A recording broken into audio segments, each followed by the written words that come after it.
So I've been having some problems, fuel pressure problems. RV just stopped running at an intersection, just done, like somebody turned the key off. Check the fuel pressure, had none. Check this for spark, blah blah blah. I'll skip all the fine details. So if you're watching this video, you're probably having the same problem. You're already probably at this point. So yeah, I determined it was likely probably the high pressure fuel pump, since I pulled the hoses and the rear fuel pump is pumping gas. I don't know if it's pumping enough gas, but it's definitely pumping gas. When you pull the hose up the front of this high pressure one, hardly any gas came out. So I looked for restrictions. Fuel flow was okay. All I can think of is that the high pressure pump is bad. Either way, I got it for 50 bucks at O'Reilly's. Fits really good. It's the what's it called?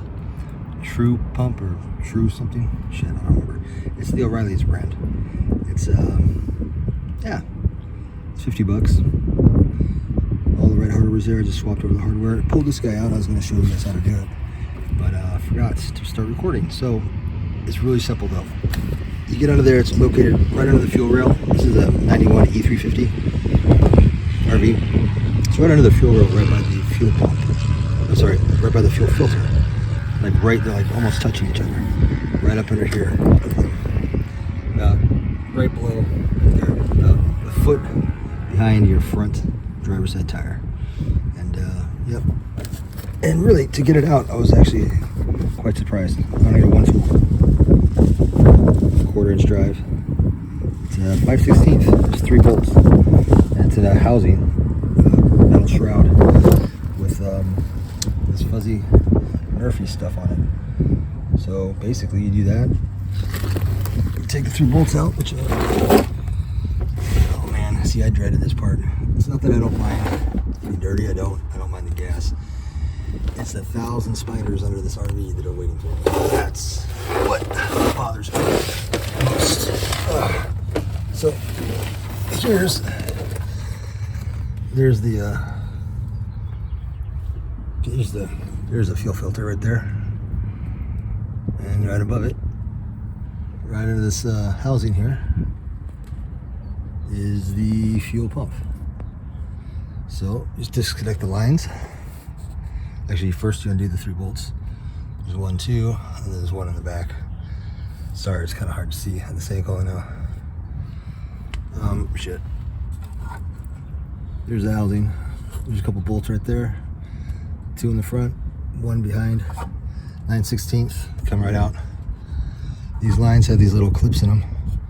You don't even need a tool. You just push them up with your fingers and then pull out little plastic rings. And these just slide right off. This is the this is the going to the motor. So the going from the tank is the back one. Where is he? Oh yeah, curling way up there. He's right there.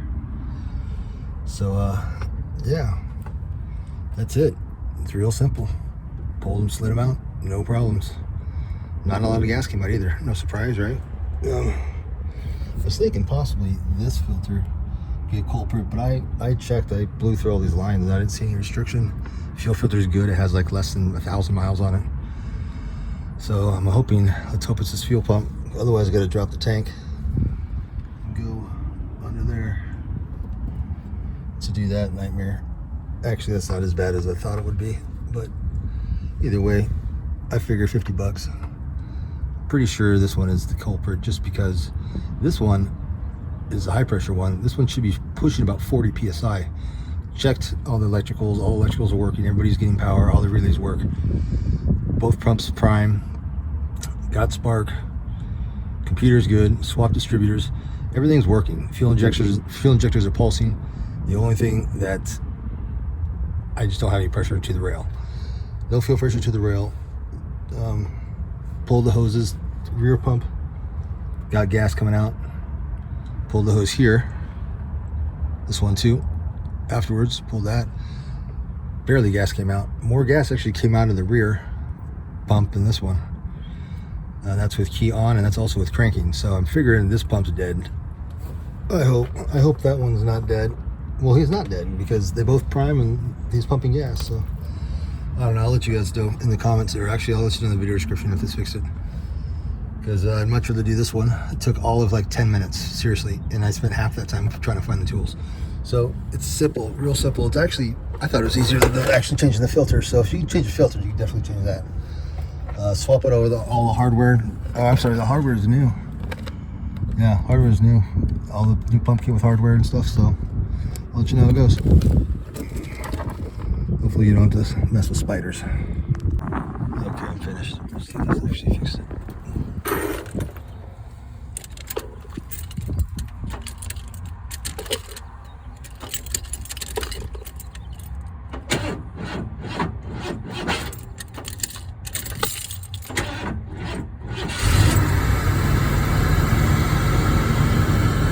Motherfucker.